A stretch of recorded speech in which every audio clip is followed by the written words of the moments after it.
If someone Are your guys easier to coach after Saturday's ball game? You know, I hope so. The thing, you know, they just dominated us physically, and you know, we watched the tape. We actually played better in this game than we did the first time we played, right? And they beat us 18. So you know, how we're going to handle pressure and how our guys are going to be able to get open one pass away. You know, it seems like pretty elementary stuff, but it's hard to simulate that in practice. You know, of all the teams that, you know, not all the teams of all the teams that pressure, you think of West Virginia in our league, but Oklahoma State's pressure has bothered us far more than what their pressure has this year. You've talked about kind of concerns about execution with this team at times. Where would you say the progress is with that at this point, and how they're coming along with executing? Well, you know, I would say, you know, 5 days ago it's been pretty darn good. I would say Saturday was terrible. So, you know, if you go on what you've seen last, and certainly it would be not very good. If you go on what you've seen over the last 3 weeks or so, you would say it's been much better. With guys who are only here briefly, but then you have other guys who come and unpack their bags, how have you been able to build and sustain a championship culture within this program? Well, I think you know, old guys teach young guys, and we haven't had that. You know, we've had our fair share of guys that haven't been here that long, but they've never been the foundation of what we do, near as much as what the veterans have been. And so I think the Devontaes and the Svees and the Landons and the, you know, obviously Franks, you know, those are the ones that have been the foundation, and those are the ones with probably the best habits and how to work and how to teach young guys. Although I will say this, Josh was an exception last year. Josh improved our culture so much, and he was only here for 10 months. So there's been guys that haven't been here as long that's improved the culture, but understanding what goes into winning, I think the older guys deserve the vast majority of that credit. Is that something that just happens? I mean, that kind of trickle down effect or whatever it is. You don't have to talk to these guys about, hey, in a couple of years you're going to be a veteran, and you teach your young guys like those guys taught you. That just happens. I think it just happens. I would never tell Devontae, hey, in a couple of years you'll be able to do this, or in a couple of years, Frank, you'll be able to do that. I would expect him to do it as freshmen. But the bottom line is the reality is that, you know, as a freshman, you think you really care. Then you realize as a sophomore you care more than you did as a freshman. And then you realize as a junior you care even more than you did last year. And then you realize as a senior it means more to you than it did even as a junior. And so those are some natural things that take place that I think just goes with maturity, and it's just something that happens naturally. Has that been that way everywhere you've been, not just here?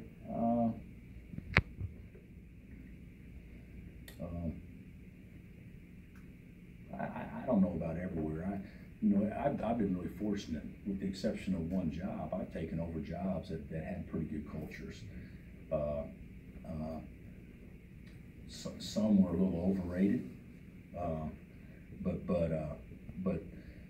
the culture was there that the guys believed they were good. So that's always a positive. Sometimes you can be in a situation where the culture, the work ethic and things like that may not be as good as what you want to be, but in the back of them guys' minds, they think they're good.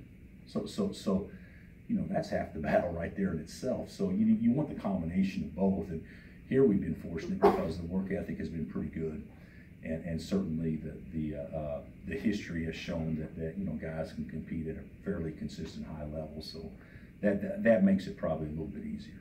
It seems like every year with the start of the Big 12, the intensity just goes up a little bit in the postseason. And this year, with so many teams scrambling for right there on the bubble, would you expect this tournament to even have a little more of that? I actually thought that we had a good mindset going to Stillwater based on our practices, and we go down there and we got pumped. because no matter how our mindset was, theirs was a lot better. And they played hungrier than we did. And you know, playing against, fighting against somebody, no matter what, somebody hungry and desperate, they're dangerous. And in this tournament, even though if the way I look at this, I look at it probably differently than the way most people do, but in this tournament, you could say going into this tournament, 9 teams deserve to be in the NCAA tournament. You can say that. I don't see how you could say Oklahoma State does not. I mean, they got too many great wins, but you can positively say that. Then you could also say, depending on what happens with other leagues across America, depending on if favorites get upset that are going to get automatic bids, now you could say that of the 9 teams going in, some of them need to win to solidify what's going on. And so I think you bring up a great point. As hard as Oklahoma State played against us on Saturday, that game, OU versus Oklahoma State, will be every bit as intense, and then whoever we play will be even more intense than what we saw Saturday. And we didn't react favorably at all to playing a hungry, motivated team Saturday. So that'll be good for us. You know, I said this earlier, Doak's never seen this. You know, Malik for sure has never seen this. You know, Marcus has never seen it. Mitch has never seen it. Silvio's never seen it. LeGerald's seen it a little bit. But really the only 2 that have really been in the fire has been Devontae and Speed when you're going against hungry teams like that. So that was probably good for us to see that. And I anticipate it being at least that plus some this weekend. Is it tough to match that level of intensity when you already know you're in, you've got the berth, and those teams are fighting for their life? I've never bought into that philosophy. Never have. The answer would probably be yes. You know, it's whenever somebody's playing for something more than what you are, you would say that advantage would go to that particular team. But the reality, I've never bought into that, because if you love to play and if you love to compete, you want them to be their best when they play you, because that's going to bring out our best. And so I've never bought into that, but certainly from a mindset and from a preparation, I don't think it should matter, but there's a natural maturity level that exists that people do relax. Coaches relax, I relax, everybody can relax, and when you relax, sometimes it's hard to get it back. Are all wins valued the same? No, I don't think so. Just like shooting percentages, they should just go do away with shooting percentages. So if you want to see what a kid shoots, see what he shoots the last 10 minutes of the game. Same with free throws. You know, if you want to see how a team plays, see how many possessions they win in the last 5 minutes. You know, I think basketball, although they're all important, and we can all say they all add up the same in the end, which they do, but I think basketball is a lot like tennis. That, and I'm not a tennis person, but Jankovic taught me this, that if you get a chance to break somebody in tennis, those are the most important points to win. Who cares if you win a point if you're down 40-love and they're serving? Who cares? I mean, the points to win are the ones where you have a chance to break, and those are the ones you have to win. And so to say that all wins and losses are the same, I don't think so. There's some games at Texas Tech you had to win. You know, West Virginia you had to win. You know, you go back and you look at some games early in the season. Those are must wins because they all add up the same. But the reality of it is, it's going to come down every year to winning games that feel different than the rest of the games, and those are the most important ones to win. And that's why you won the Big 12, because no, I don't. The way you finish games and those. No, games. well, I'm not saying that. I'm just saying that I think every coach would tell you that. You know, you could play. You know, you could play. You know, somebody in December or somebody in early January, and it's a huge game. But when it gets to this time of year, they don't even rival the importance of the games this time of year.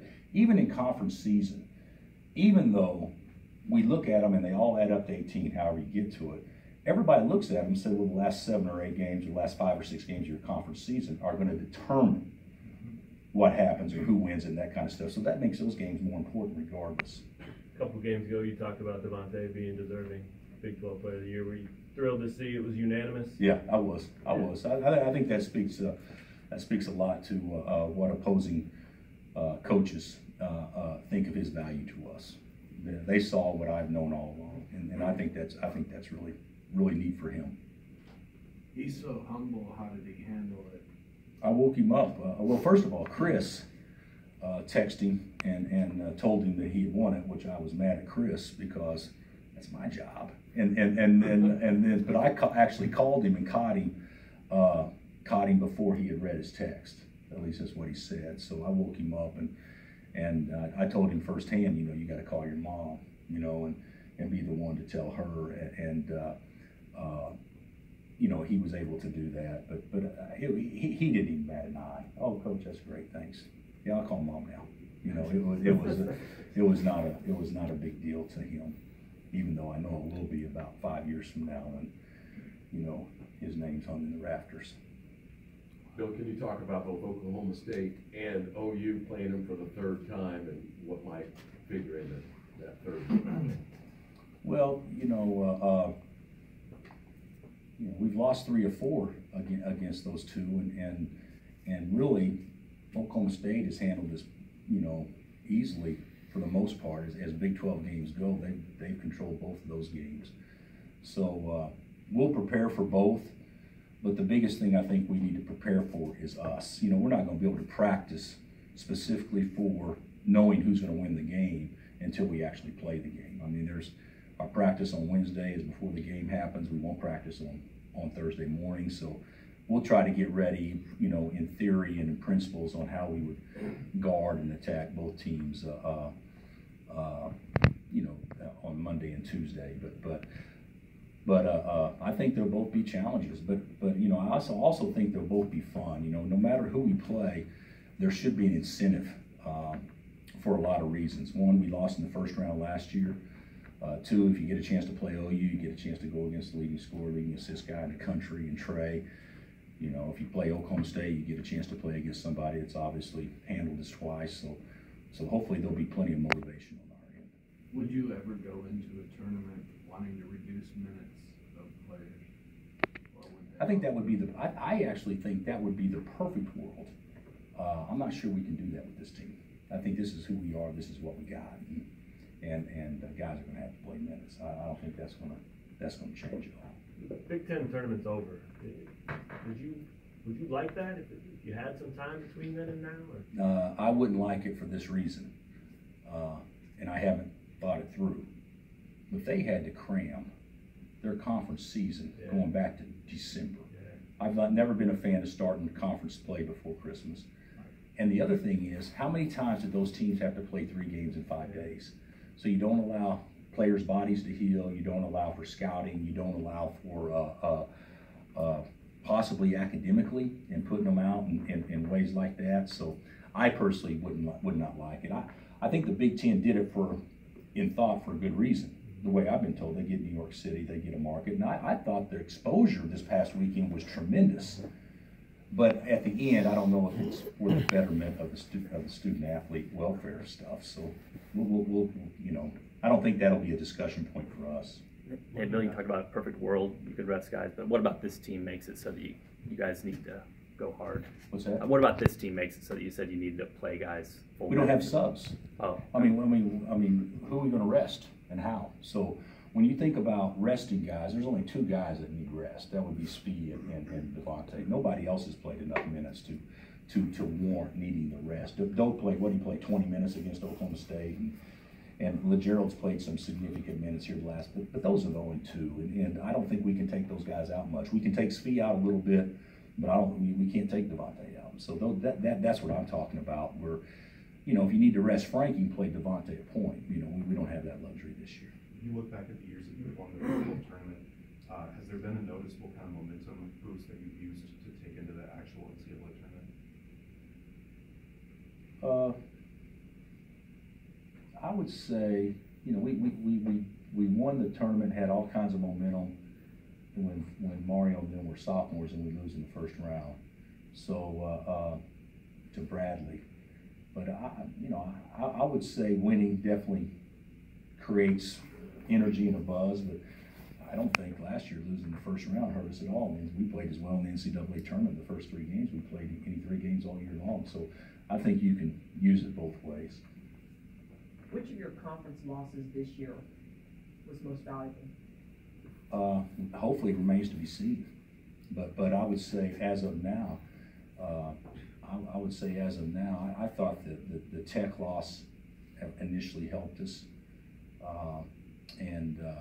I thought, you know, the Oklahoma State loss here, you know, was probably the worst and the best loss at the same time we had all year.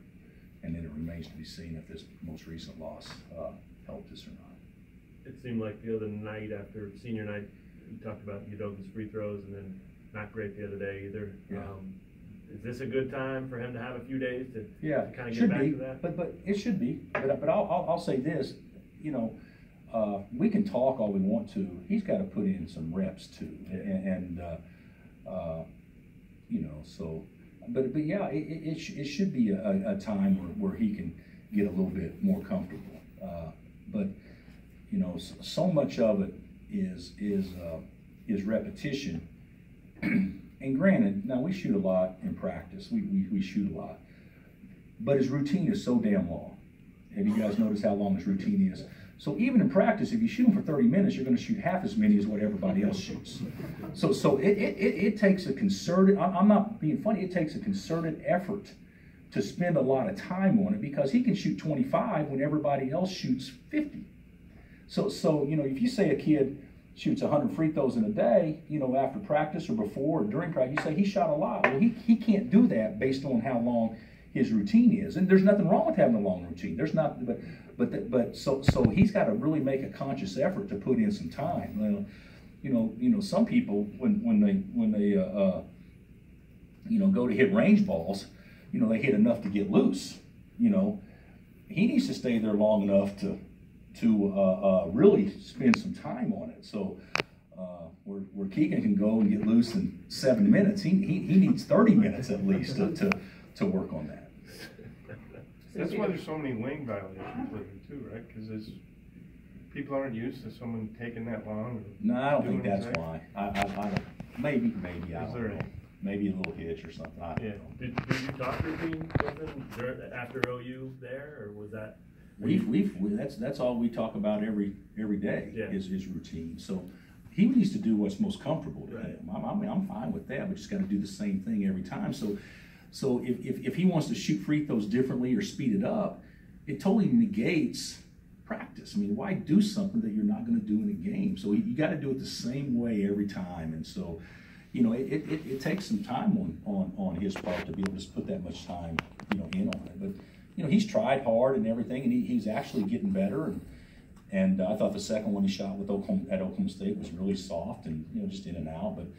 But I believe he'll make them, and he's trying. But he's got to stay focused on what his routine is and do it repeatedly for hundreds and hundreds of times, as opposed to 50 here, 50 there. I mean, that's not going to get it.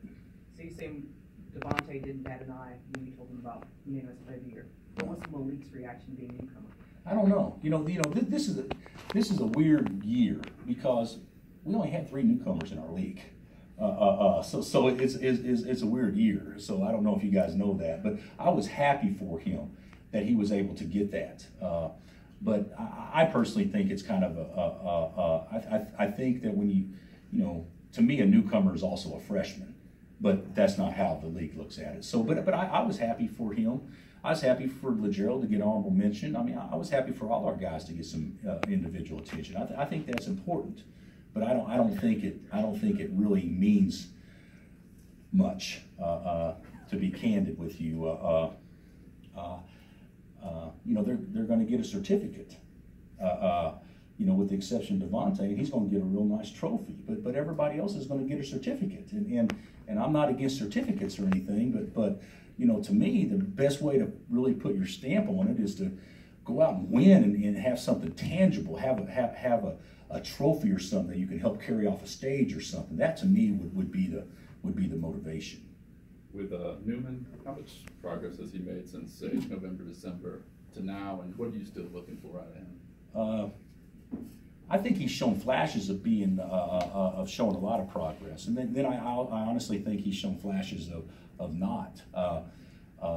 I would like more consistency. You know, there's a lot of things that I wish that we could do that would take pressure off of Devontae. You know, when I look at Malik or LeGerald, I almost look at, well, here's what you do, but what did you do to help him?